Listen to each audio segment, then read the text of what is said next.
Bonjour à toutes et à tous et j'espère que vous avez passé un très bon week-end et on est reparti pour une nouvelle semaine de Dev Café. Et le concept il est toujours aussi simple, à savoir que je vous donne dans cette vidéo les principales infos et actus à connaître autour du développement et tout ça en une dizaine de minutes. Et pour le programme de ce 3 juillet, on évoquera bien sûr les cas Reddit et Twitter, sans oublier de parler de Flutter, d'Android et du Unity.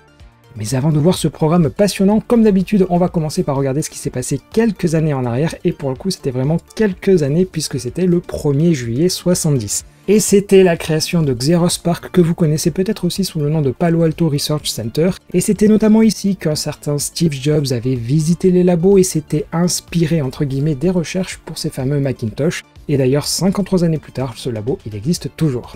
Et voilà donc pour cette petite anecdote historique du jour, et je vous propose qu'on passe tout de suite aux actus du jour.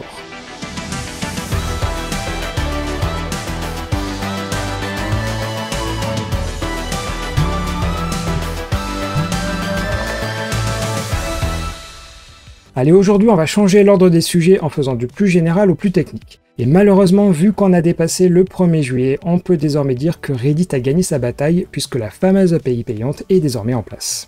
Et les clients tiers comme Apollo Sync Bacon Reader ont donc fermé leurs portes car ils ne pourront tout simplement pas payer les coûts demandés, mais malgré tout, certains clients tiers pourraient continuer d'exister, mais forcément moyennant un abonnement.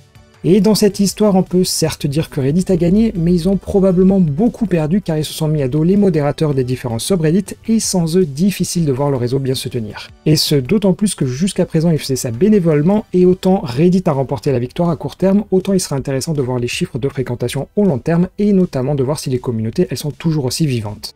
Ensuite, vous l'avez peut-être entendu ce week-end, mais je trouvais important d'y revenir dessus, et selon votre utilisation de Twitter, vous avez peut-être rencontré des messages d'erreur, et Elon Musk a expliqué que c'était bien le comportement souhaité, car désormais les comptes non premium sont limités à 600 messages par jour en lecture, et pour les nouveaux comptes, ça tombe à seulement 300 messages. Et en revanche, si vous payez, la limite elle est bien plus généreuse, car elle est à 6000 messages par jour. Alors certes, on peut comprendre une différence de traitement entre les comptes payants et gratuits, mais selon les explications de notre tonton Musk, ce sont plutôt les systèmes de scrapping qui sont visés. Et en effet, comme je vous l'avais expliqué, il y a des nouvelles API, mais les tarifs y sont pas forcément donnés, et une manière simple de contourner, c'est tout simplement de parser le site. Et c'est donc cet usage que Twitter veut affaiblir, mais en voulant la faire un tout petit peu à la Stack Overflow, Elon Musk a oublié qu'il tirait en même temps sur ses propres utilisateurs. Et forcément ça grogne du côté des utilisateurs, d'autant plus que c'est une modification côté back-end qui semble un peu avoir été faite à la dernière minute, et ça se remarque très facilement parce que sur les applications mobiles, elles affichent des messages d'erreur classiques, alors qu'elles auraient dû au contraire inciter à prendre du Twitter Blue. Comme quoi en matière de choix stratégiques, on voit que côté réseaux sociaux, il y aura de beaux cas d'études dans les années à venir. On continue et en fin de semaine dernière, je vous disais que Valve et Steam avaient empêché la publication d'un jeu car il contenait du contenu généré par des IA. Et pour la faire rapide, c'était un développeur qui voulait mettre en ligne une première version de son jeu, et pour gagner du temps, les assets affichés sur la boutique provenaient d'IA génératifs à son mid-journée. Et dans une interview donnée à IGN ce week-end, on en apprend plus sur ce refus. Et en tant que tel, Valve explique ne pas être contre cette techno, que ce soit autant sur le contenu des jeux que sur les assets graphiques, mais ils expliquent plutôt qu'ils ne souhaitent pas mettre en ligne des jeux dont le développeur il ne possède pas les droits. Et en effet, dans l'état actuel de la jurisprudence, tout contenu généré n'appartient à personne, en tout cas selon l'état du droit américain, et pour rappel, Valve est une société américaine. Et si je vous traduis plus précisément leur déclaration, ça donne « Notre processus d'évaluation est le reflet de la législation et des politiques actuelles en matière de droit d'auteur et non notre opinion. Notre procédure évoluera en fonction de l'évolution de ces lois et des politiques. » Et ça rejoint donc bien la décision d'interdire le jeu dont je vous avais parlé, et d'ailleurs Steam se dit prêt à rembourser les droits de soumission des jeux dans ce genre de cas, car normalement ils le font pas. Bref, cette décision elle est intéressante, d'autant que les autres boutiques, comme celles d'Apple, d'Amazon, de Google ou encore de Microsoft, elles n'ont pas vraiment encore communiqué là-dessus, donc à mon avis ça sent la suite au prochain épisode. Et tiens, on reste un peu dans l'écosystème des jeux, et plus particulièrement du métaverse avec notre très cher Meta. Et comme vous le savez, ils ont procédé à de nombreux licenciements pour faire baisser les coûts.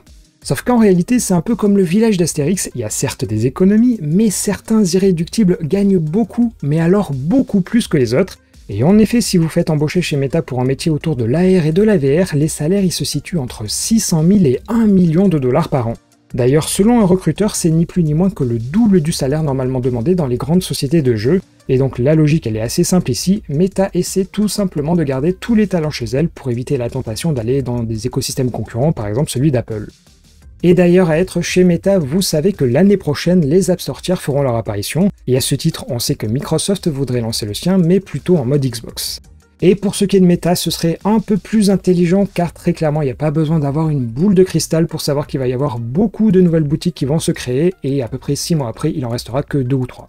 Et c'est pour cette raison que Meta pourrait le faire autrement en permettant d'avoir des publicités pour des applis et des jeux comme c'est déjà le cas aujourd'hui, mais plutôt que de rediriger vers les stores d'Apple et de Google, ce serait directement du sideloading. Pour le moment, ce n'est qu'un pilote et Android est la plateforme privilégiée, et pareil, il n'y aurait pas de contraintes sur la plateforme de paiement utilisée, mais forcément, s'ils veulent avoir les bénéfices du DMA, il faut aussi qu'ils le respectent. En tout cas, on verra bien si ça se concrétise, mais une chose est sûre, si ça ronronnait un peu du côté des App Store, il risque d'y avoir des gros changements l'année prochaine. Et voilà, c'était tout pour les infos généralistes, et avant de passer à du plus concret avec des frameworks et autres outils, eh bien place aux actus en bref.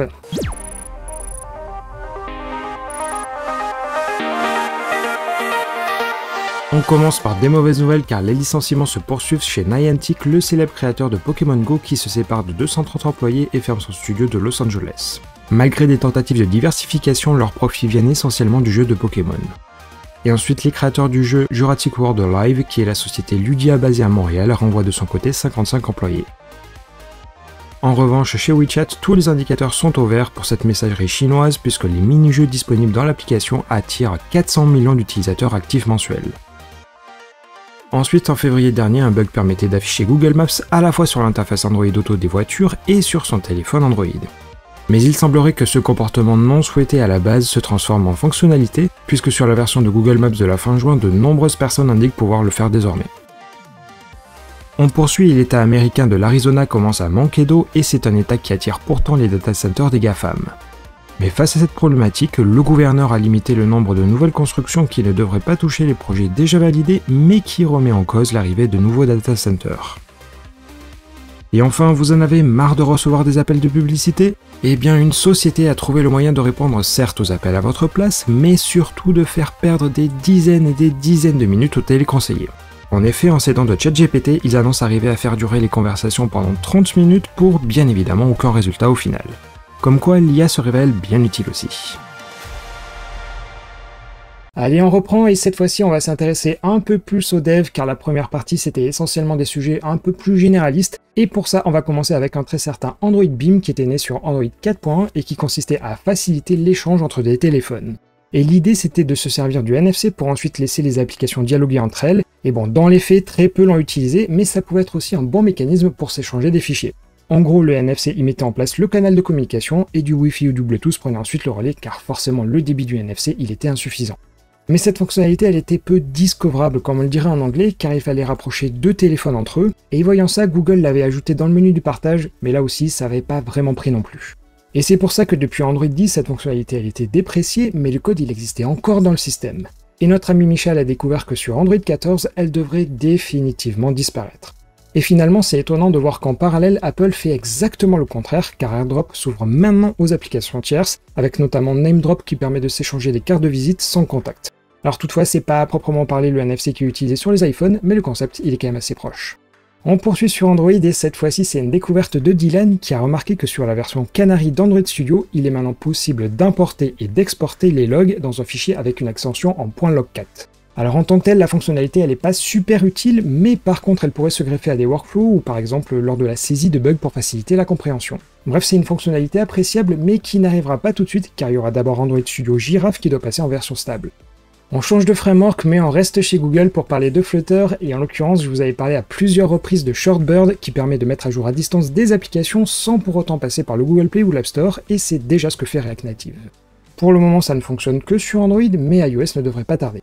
Mais surtout, il fallait forcément payer pour l'utiliser jusqu'à présent sans même pouvoir tester. Et la bonne nouvelle, c'est que depuis la fin de la semaine dernière, un plan gratuit vous permet de le tester, et même pour certains, c'est suffisant pour passer en prod si vous avez peu d'utilisateurs. Pour ça, vous avez le droit d'envoyer 10 000 patchs par mois. Alors concrètement, ça veut dire que vous pouvez publier autant de versions que vous le voulez, mais au total, les utilisateurs ne pourront installer que 10 000 patchs sur toutes les versions, et c'est donc pas 10 000 patchs pour chaque version. Sinon, il vous faudra basculer vers le plan à 20$ par mois qui monte alors le chiffre à 40 000.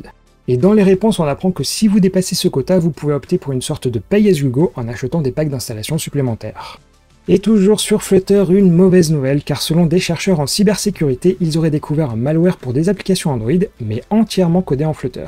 Alors ça vise plutôt des applications bancaires, et l'idée c'est de voler des données personnelles comme les infos sur les cartes bancaires ou encore les codes d'authentification en 2 étapes. Et dans l'idée, pour éviter de se faire griller à la validation, un fichier DEX, c'est-à-dire du code pour la machine virtuelle, est téléchargé à distance et c'est lui qui s'occupe d'écouter les SMS reçus et d'envoyer tout ça sur un serveur. Et finalement, c'est pas l'aspect multiplateforme qui est intéressant ici pour les hackers, mais plutôt parce que les chercheurs ils s'intéressent que peu à ce framework. Et donc le conseil, c'est de bien faire attention aux dépendances que vous téléchargez. Et on va quand même pas finir sur des mauvaises nouvelles, puisque si vous faites du Unity, un nouvel outil qui s'appelle Muse vient d'être mis à dispo.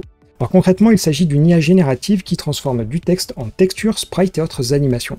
Ça va donc un peu dans le sens de l'info sur Steam que je vous ai donné tout à l'heure, et à noter aussi qu'ils fournissent un Unity Sentis pour facilement embarquer des réseaux neuronaux dans vos jeux.